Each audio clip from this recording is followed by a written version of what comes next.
Imagine if today somebody gave you a check for $1 million and you went to deposit it at your bank and the bank said, okay, great, like this will clear in the next 10 business days because it's a big check and the bank has to work it out.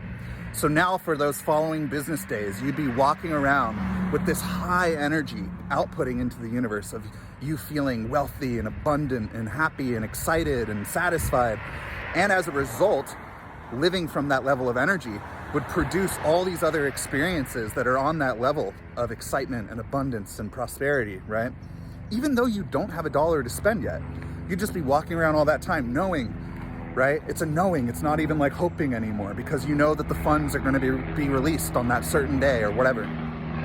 Or imagine if somebody came to you today and said, hey, here's your dream job. They just offer you your dream job. It's the perfect career that you've always wanted. And they say, you start in 2 weeks. And now as you're going around throughout these 2 weeks, you would just be knowing that you're that person you want to be. You're living that life you want to live. You have that amazing career you've always wanted, even though you haven't worked one day yet. You're just walking around and operating from this level of energy, of excitement and joy, satisfaction. And as a result, because that's where your energy is, you become a vibrational match to all these other experiences that are so joyful and so abundant and so satisfying, right? So comfortable and all this.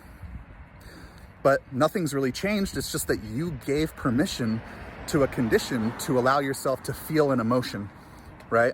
And I truly believe that if we can generate that emotion first, if we can conjure the emotion that we want to conjure, then many manifestations can come to match that vibration, right?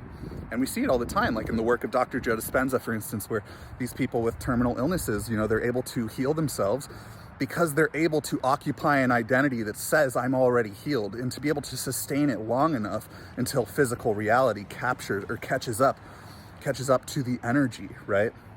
Because in the same way, if you play a sound and it creates a vibration or it creates a waveform, in the same way that when you play that sound, it's the exact sound, the exact same waveform will always be created, right? So I believe if you can create the waveform, then you'll hear the sound, right? You can go back and forth with it. It can be one thing and then the other, or that thing and then the other, right? You can flip it. And I think ultimately this comes down to changing our sort of mentality of I'll believe it when I see it to I'll see it when I believe it. When I know that I am that person I want to be, then I'll start acting like that person and doing the things to bring those things to me. Like when I truly know it first, instead of being like, yeah, once it happens, I'll feel the feeling, right?